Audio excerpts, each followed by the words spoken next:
Bom, agora vamos para a nossa parte principal da aula, que é a análise do material perguntas e respostas do Imposto de Renda de 2024. Então, primeiro eu coloco aqui para vocês 10 novas perguntas e respostas. Então, para quem nunca viu o manual, eu não vou apresentar as principais perguntas, né, que fique bem claro. O objetivo é trazer as 10 novas perguntas que, lendo o material, eu localizei, para facilitar o trabalho de quem tiver curiosidade, quem já conhece o material, quem já leu, quem já consultou, e direto nessas 10 novas questões, nessas 10 novas respostas também, para, então, entender o que de fato mudou. Para evitar o trabalho de vocês e fazer a análise que eu faço todo ano, que é pegar o material e olhar o que tem de novo esse ano. E aí já adianto que eu identifiquei 10 novas perguntas, uma pergunta excluída e algumas ali com alterações sutis também, que eu achei importante trazer aqui para vocês, certo? Algumas vamos aprofundar um pouco mais, e outras vamos passar brevemente ali, porque elas são praticamente autoexplicativas. Então, que é o caso da primeira, por exemplo. A primeira nova pergunta, é a número 75, ela traz uma informação no manual, informação que está já divulgada, estava nas normas, enfim, mas agora ela está dentro do material único aí de consulta, que é como se fosse a Bíblia, quando a gente vai falar em execução do imposto de renda. As principais dúvidas dos contribuintes vão estar nesse material. E aí, então, a partir de agora, acredito que vai se manter nos próximos anos, tem uma pergunta trazendo a prioridade no recebimento da restituição.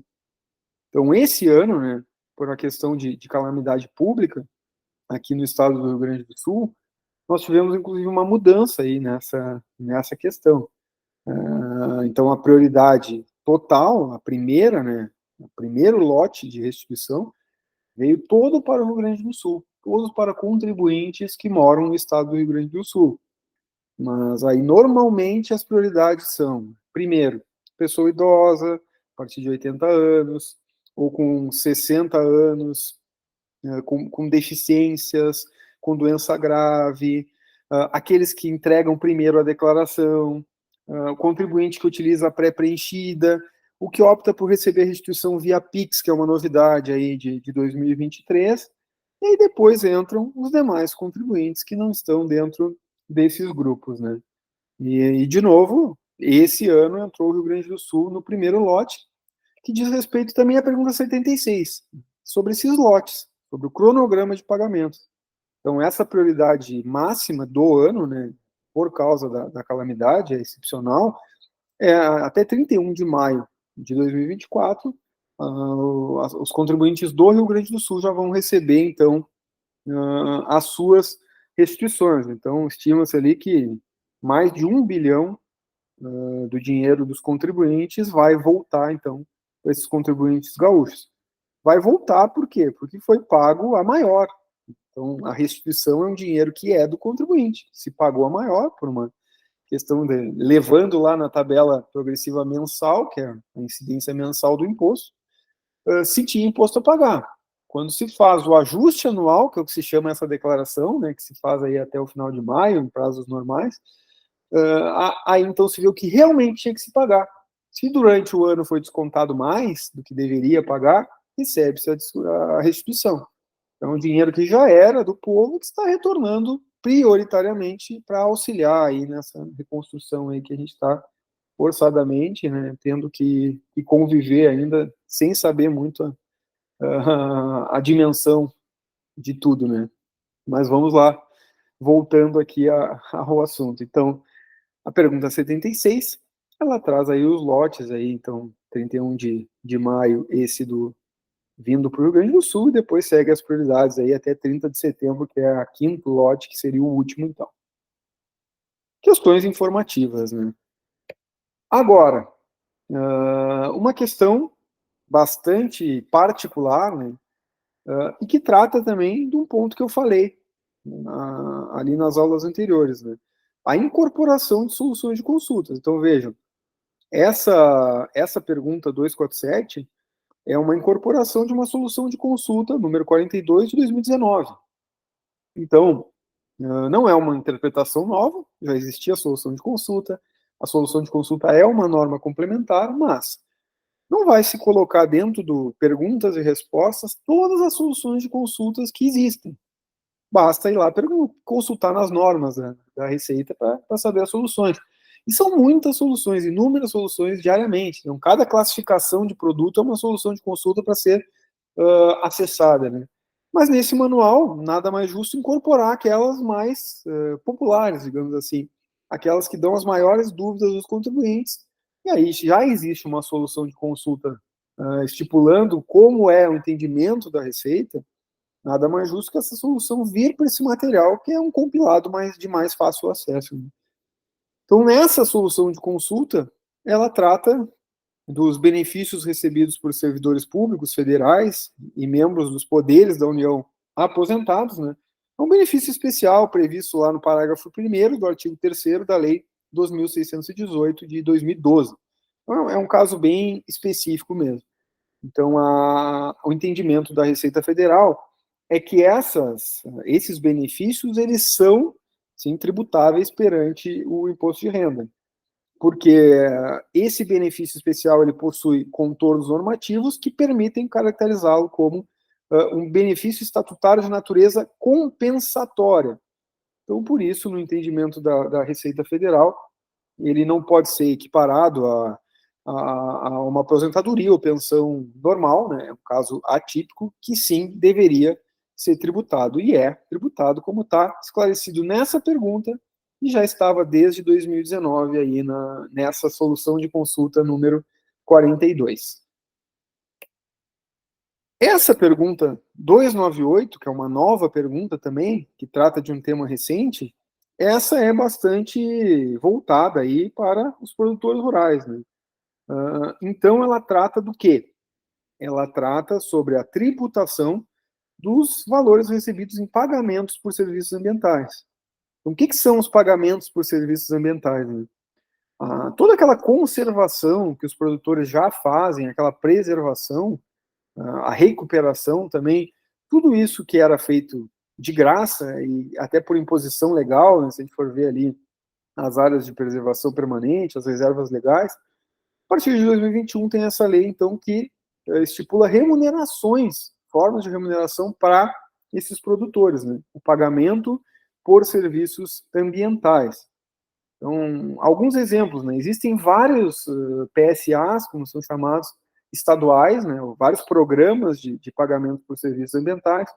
Um bastante conhecido é a CPR Verde, por exemplo, que é uma cédula de produto rural, ou seja, um financiamento que o produtor tem benefícios, né? Paga uma taxa, paga juros menores, enfim, mas em contrapartida ele tem que conservar florestas, recuperar a vegetação nativa, enfim, tomar atitudes que reduzam a emissão de gases de efeito estufa, basicamente, né? Então, ele presta serviços ambientais e tem a contrapartida de um crédito mais acessível ali. Esse é um exemplo de que não é compensação financeira. Mas tem exemplos também de compensação financeira. Então, no Amazonas, lá tem o Bolsa Floresta, existe também o Plano Conservador da Mantiqueira, que tem mais de 20 municípios aí de São Paulo, Minas e Rio de Janeiro que participam, o governo do Rio Grande do Sul, enfim, inúmeros estados aí têm programas de pagamento por serviços ambientais que também podem ser monetários. E aí, como é que fica, né? Recebi. Tem uma pergunta agora que mostra que é isento. E é isento por quê? Porque a lei diz assim. Então, lá no artigo 17 da Lei 14.119 de 2021, fala que esses valores recebidos a título de pagamento por serviços ambientais não integram a base de cálculo do imposto de renda, seja nas pessoas físicas ou nas pessoas jurídicas. Então, agora, incorporando aqui, estando essa pergunta sobre pagamento por serviços ambientais na seção de perguntas e respostas do imposto de renda, está aí acessível para todo mundo que tiver essa dúvida, né? Aí um adendo, né, para quem quiser saber mais, né, dá uma olhada lá na Lei 14.119 de 21, mas para esses contratos aí terem validade e serem isentos de imposto de renda, eles têm que ser firmados pelo poder público ou também podem ser firmados entre particulares, tá? Mas aí, nesse caso, tem que ser registrado no Cartório Nacional pagamentos por serviços ambientais. Isso tudo está regulamentado lá dentro dessa lei que eu acabei de citar. E como é que eu coloco esses valores que eu recebi na minha declaração? Então, eu tenho que ir lá na ficha de rendimentos isentos e não tributáveis e colocar o tipo de rendimento 99, que é outros, né? Não existe ainda um campo específico para pagamentos por serviços ambientais, porque é algo bastante recente, né? E aí, na descrição, especificar pagamento recebido por serviços ambientais, lei número 14.119/2021. Agora, um outro grupo de novas questões aí, que também é bastante relevante, e essa primeira pergunta aí do grupo do ganho de capital, que é o imposto quando a gente vende bens imóveis, né? Esse, perdão, bens móveis e imóveis, inclusive, podem incidir o ganho de capital. Mas essa pergunta 583, ela é bastante interessante, que é uma dúvida que eu também já tive, tá? Então, ela é, de novo, uma incorporação da solução de consulta número 82, de 4 de abril de 2023, e ela se trata de uma venda de cotas de uma empresa. O que aconteceu nesse caso? Foram vendidas cotas de uma empresa para posteriormente, né, não se sabia ainda o valor real da empresa. Então, posteriormente, quando se conseguisse chegar à avaliação do valor daquela empresa, ia-se então saber qual era o valor de fato que ia se realizar aquela venda. Só que já tinha sido pago um adiantamento para fechar o negócio ali dessa compra, né? Então a dúvida era, como é que vai ser a tributação nesse adiantamento, nessa antecipação do valor, né? Sendo que o preço só vai ser definido em data futura, né? Então essa solução de consulta, que agora está mais acessível no Perguntas e Respostas, né? Ela traz então essa resposta, né? Como é que seria o tratamento? Essa parcela que foi paga como adiantamento, nesse momento que se recebeu o adiantamento, tem que se calcular o imposto sobre o ganho de capital. Então, eu calculo de acordo com esse valor que eu já recebi. Quando fixar o preço lá na frente, qual é, então, o tratamento que deve ser feito? Deve-se recalcular esse ganho de capital, ou seja, aí considerando os valores totais da operação, vai dar um imposto a ser pago, e eu diminuo desse imposto a ser pago o valor que eu já tinha pago referente a essa parcela que tinha sido adiantada, né? Então, é uma solução aqui, uma pergunta, um questionamento bastante interessante, né? Porque ele trata ali de uma condição suspensiva, ou seja, o fato gerador já ocorreu quando houve o adiantamento, que esse é o entendimento da Receita, né? No momento que recebe essa primeira parcela, é como se fosse um compromisso já de compra e venda, e aí já é fato gerador do ganho de capital, mas o negócio só vai ser finalizado, né, concretizado, vai ficar perfeito, digamos assim, quando acabar essa condição suspensiva, ou seja, lá na frente, quando se resolver de fato qual o valor final que vai ser recebido por essas cotas aí que eu estou entregando, né? Então, interessante essa dúvida. Quem quiser saber um pouco mais sobre a situação, tem essa solução de consulta aí, número 82, de 4 de abril de 2023, que, olhando ela de forma completa, tem mais detalhes ali sobre a situação, sobre esse caso específico aí, que originou a solução de consulta e futuramente essa nova pergunta aí, pergunta 583, do Perguntas e Respostas do Imposto de Renda de 2024 da Receita Federal. Seguindo na categoria aqui do ganho de capital, nós temos uma pergunta sobre a atualização do valor de bens e direitos no exterior, né? Por que está dentro da seção do ganho de capital? Porque essa atualização, né, que é uma lei 14.754 de 2023, que permite às pessoas físicas avaliarem seu patrimônio no exterior a valor de mercado, ela tem tudo a ver com ganho de capital. Por quê? Por que eu atualizo o valor de um bem? Para pagar menos imposto sobre o ganho de capital futuramente. Então, essa lei, o que ela permite? Que eu antecipe o pagamento do imposto sobre o ganho de capital, pagando uma alíquota de 8% sobre esses bens do exterior. Que lá na frente, quando eu fosse vender, eu teria que pagar de 15% a 22,5%. Eu vou pagar 8% para trazer para valor de mercado hoje, e aí lá na frente eu vou pagar de 15% a 22,5% sobre a diferença para o valor de mercado de 2023, que é o ano que eu estou atualizando, para o ano que lá na frente eu vender. Então, bens no exterior que estejam muito defasados, pode ser interessante para o contribuinte optar por essa avaliação aí, a valor de mercado, pagando 8% sobre essa valorização. Então, essa pergunta 624, ela traz ali sobre quais esses bens que podem ser atualizados, traz o prazo ali de 31 de maio de 2024 também, né, para a maioria aí dos estados, que vai acompanhar o imposto de renda. E aí o que pode ser, então, atualizado? Aplicações financeiras, bens imóveis em geral, ou ativos que representem direitos sobre bens imóveis, veículos, aeronaves, embarcações. Então, tudo isso aí, participações em entidades controladas, tudo isso aí pode ser atualizado, tudo que estiver no exterior, claro, né? E aí o contribuinte tem que observar o saldo que tinha em 31 de dezembro de 23, né, conforme os documentos aí da instituição financeira, ou o valor de mercado, conforme uma avaliação feita por entidade especializada, no caso dos ativos, ali, bens imóveis, ou direitos sobre bens imóveis, veículos e aeronaves, e o valor do patrimônio líquido proporcional à participação no capital social ali daquele inciso 4 ali, das participações em entidades controladas. Né? Então, basicamente, já está na lei todas as possibilidades, claro, mas aqui fica um pouco mais claro, assim, para os contribuintes entenderem como que vai funcionar essa atualização do valor de bens e direitos.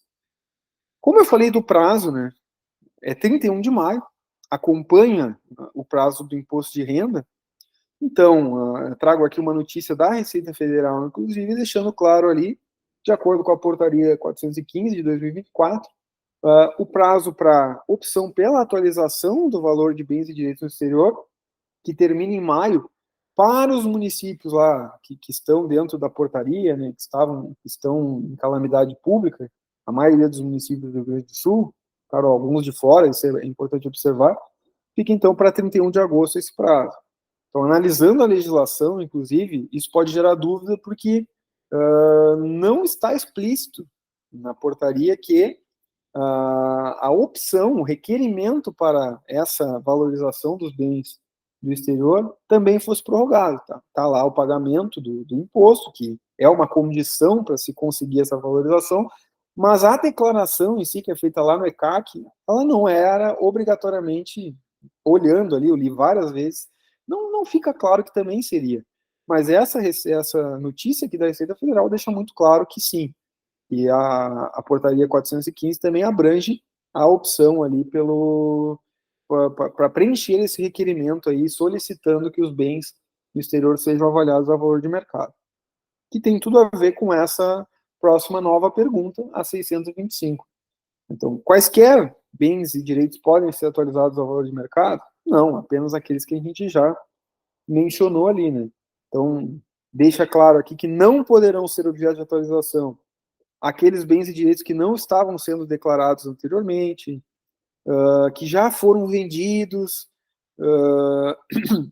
ou a moeda estrangeira em espécie, joias, pedras, metais preciosos. Então, todas as hipóteses aqui, vocês podem consultar melhor aí se o que vocês estão querendo, pensando em fazer essa avaliação, se está abrangido ou não por essa lei. E ainda tem a pergunta 626 nesse mesmo assunto, que fala sobre o prazo e a forma de opção, que aí vai ficar um pouquinho mais claro aquilo que eu falei ali do adiamento do prazo para aqueles municípios gaúchos. Né?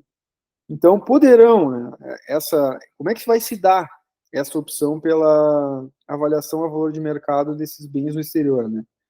Primeiro, tem que fazer a declaração da opção, que é a ABEX aqui, em formato eletrônico, lá no ECAC. Então, tem que entrar no ECAC, olhar lá no campo de declarações, escriturações, serviço, ABEX, enfim, está tudo caminho aqui, como é que se faz. Então, primeiro ponto, né, que fique bem claro, não é só na declaração de imposto de renda. Eu tenho que entrar lá no ECAC e eu tenho que preencher essa ABEX, que é um requerimento solicitando essa atualização. E aqui era a dúvida, inclusive, né? Será que esse procedimento dentro do ECAC foi prorrogado? olhando ali várias vezes portaria, instrução normativa, ao meu ver, não teria essa necessidade da prorrogação. Tá? Mas a Receita fez praticamente uma cortesia aqui, se a gente analisar essa notícia, prorrogando também, porque faz todo sentido, né? Se uma das condições, que é a segunda que eu coloco aqui, ó, o pagamento integral dos 8% até o último dia da declaração do imposto de renda, não faria sentido, né? Prorrogar o pagamento e não prorrogar o requerimento. Então, ambos foram prorrogados para os municípios gaúchos que estão na portaria 415, atentar a esse ponto. Os demais estados, 31 de maio de 2024, encerra-se essa opção. Então, pensem aí, os contribuintes que querem fazer, deem uma olhada nessas perguntas, deem uma olhada na legislação, que para bens no exterior que não forem atualizados agora, né, tem uma grande chance de, lá na frente, se pagar um imposto muito alto, de 15% a 22,5%. Então, às vezes, pode valer a pena para alguns itens aí, de acordo com a avaliação de cada contribuinte, já pagar agora esse imposto, mas pagar 8%, em vez de pagar 15% ou até 22,5%.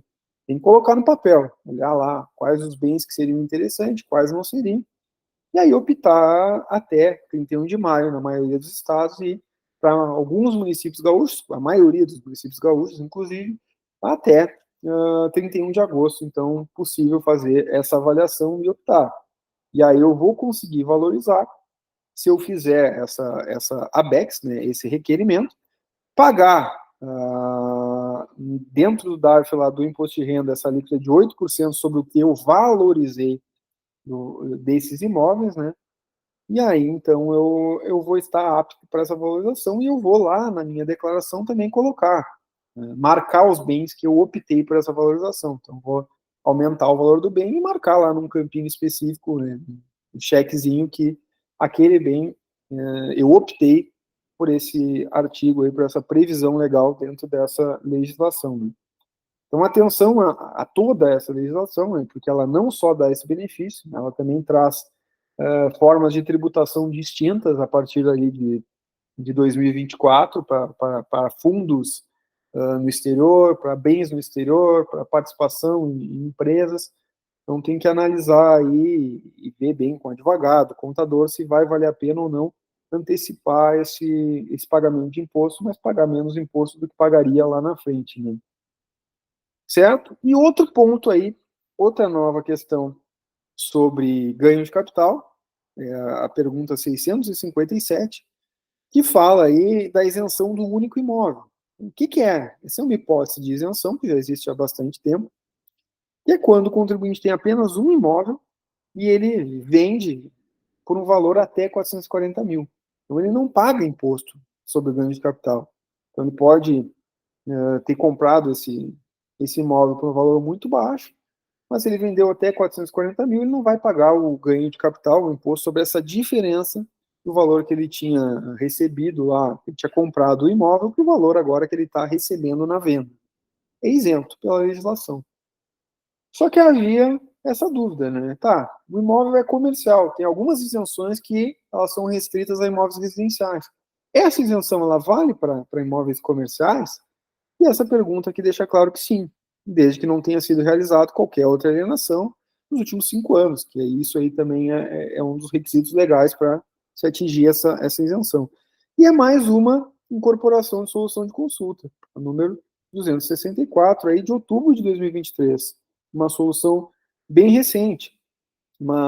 Então, ela é uma solução de consulta onde foi questionado, era um imóvel ali que já tinha sido efetuado ali uma venda, então, de um box. Então, ele faz essa pergunta e aí fica claro na resposta da Receita Federal que essa isenção aí aplica-se também na alienação de qualquer imóvel, dependente de se tratar de terreno, terra nua, casa, apartamento, imóvel residencial, comercial, de lazer, localizado em zona urbana ou rural, enfim, qualquer imóvel está amparado por essa isenção. Quando ele é o único imóvel, eu vendo até 440 mil e eu não fiz nenhuma outra venda nos últimos 5 anos. A pergunta 658 também é uma nova pergunta, e aí ela trata sobre imóvel adquirido por dação em pagamento. E aí também é um caso bastante específico aqui. É uma situação que um casal possuía dois imóveis, que eram comuns, 50% de cada um, por causa do regime de casamento. O casal se separou e aí realizaram a partilha. E aí, o que eles fizeram? Dação em pagamento das parcelas ali de cada imóvel, para que cada cônjuge ficasse com um deles. Ou seja, eles teriam direito a 50% de cada um. Praticamente eles se trocaram ali para ficar cada um com um único imóvel para cada um deles, né? Cada um com um. Como houve essa transação entre eles, mesmo que não houve dinheiro, por isso a dação, né, houve uma troca de 50% do um por 50% do outro, poderia até ser caracterizado como uma permuta, mas aqui fala em dação, que foi o instrumento utilizado, né, o pagamento de um direito com um bem, em vez de sem dinheiro. Né. Aí se entendeu que não poderia usar essa mesma isenção que eu tratei na pergunta 657. Por quê? Porque se houve uma dação em pagamento, essa dação em pagamento, ela considera-se como uma alienação perante a Receita Federal. Então, já houve uma operação, mesmo que não tributável, nos últimos 5 anos. Então, agora, quando eu for vender esse imóvel, eu não posso usar essa isenção, certo?